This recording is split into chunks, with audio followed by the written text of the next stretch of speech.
આજનો ઓડિયો પરમપિતા પરમાત્માને શરણે સમર્પિત કરું છું. આપ સૌની શુભેચ્છા અમારા પર બની રહે તેવી અભ્યર્થના સ.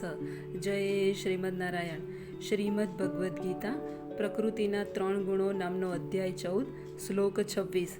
જે મનુષ્ય સર્વ સંજોગોમાં ચૂક્યા વગર મારી અવિચળ ભક્તિમાં પરોવાયેલો રહે છે તે તરત જ ભૌતિક પ્રકૃતિના ગુણોને ઓળંગી જાય છે અને એ રીતે બ્રહ્મપદ સુધી પહોંચી જાય છે. આ શ્લોક અર્જુનના 3જા પ્રશ્નના ઉત્તર તરીકે છે. પ્રશ્ન છે, દિવ્ય સ્થિતિ પામવાનો ઉપાય કયો છે? પૂર્વે ખુલાસો કરવામાં આવ્યો છે તેમ ભૌતિક જગત ભૌતિક પ્રકૃતિના ગુણોના પ્રભાવ હેઠળ કાર્ય કરી રહ્યું છે. મનુષ્યએ પ્રકૃતિના ગુણોના કાર્યોથી વિચલિત થવું ન જોઈએ, પણ તેણે પોતાની ચેતના આવા કાર્યોમાં રાખવાને બદલે કૃષ્ણના કાર્યોમાં સ્થાનાંતરિત કરવી જોઈએ. કૃષ્ણના કાર્યો ભક્તિયોગ તરીકે જાણવામાં આવે છે કે જેમાં સતત કૃષ્ણ માટે જ કાર્યરત રહેવાનું હોય છે. આમાં માત્ર કૃષ્ણ જ નહીં પરંતુ રામ તથા નારાયણ જેવા તેમના પૂર્ણ શ્વાસ વિસ્તારોનો પણ સમાવેશ થાય છે. તેમના અસંખ્ય વિસ્તારો છે. જે મનુષ્ય કૃષ્ણના કોઈ પણ રૂપની કે તેમના પૂર્ણ વિસ્તારની સેવામાં સંલગ્ન રહે છે તેને દિવ્ય અવસ્થામાં રહેલો ગણવામાં આવે છે. મનુષ્યએ એ પણ ધ્યાનમાં રાખવું જોઈએ કે કૃષ્ણના સર્વ સ્વરૂપો સંપૂર્ણપણે દિવ્ય હોય છે તથા આનંદમય, જ્ઞાનથી ભરપૂર તેમજ સનાતન હોય છે.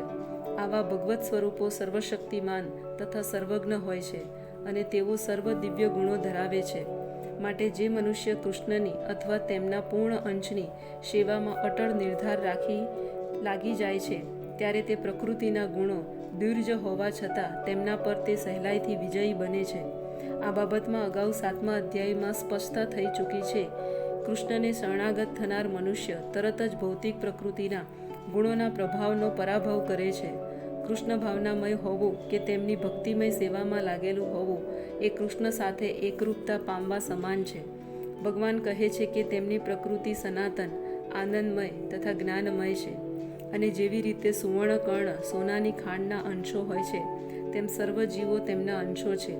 એ રીતે જીવાત્મા તેની આધ્યાત્મિક સ્થિતિમાં સુવર્ણ જેવો અથવા કૃષ્ણ સમાન ગુણવાળો હોય છે, પરંતુ જુદું વ્યક્તિત્વ હોવાનું ચાલુ રહે છે. અન્યથા ભક્તિયોગનો સવાલ જ રહે નહીં.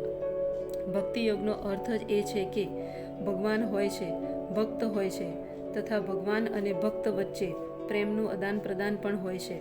માટે ભગવાન અને ભક્ત વચ્ચે બે વ્યક્તિઓનું વ્યક્તિત્વ વિદ્યમાન હોય છે.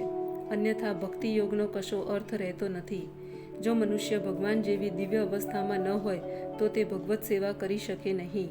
રાજાના અંગત મદદનીશ થવા માટે મનુષ્યએ અમુક યોગ્યતા પ્રાપ્ત કરવી પડે છે. ભગવત સેવા અર્થે યોગ્યતા એ જ છે કે બ્રહ્મ થવું અથવા ભૌતિક સંસર્ગ દોષમાંથી મુક્ત થઈ જવું. વૈદિક સાહિત્યમાં કહેવામાં આવ્યું છે તે પ્રમાણે મનુષ્ય બ્રહ્મ થઈને પરમ બ્રહ્મને પામી શકે છે. આનો અર્થ એ છે કે મનુષ્યએ ગુણાત્મક રીતે બ્રહ્મ સાથે એક થવું જોઈએ.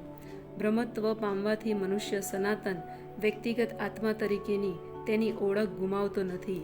જય શ્રીમદ નારાયણ.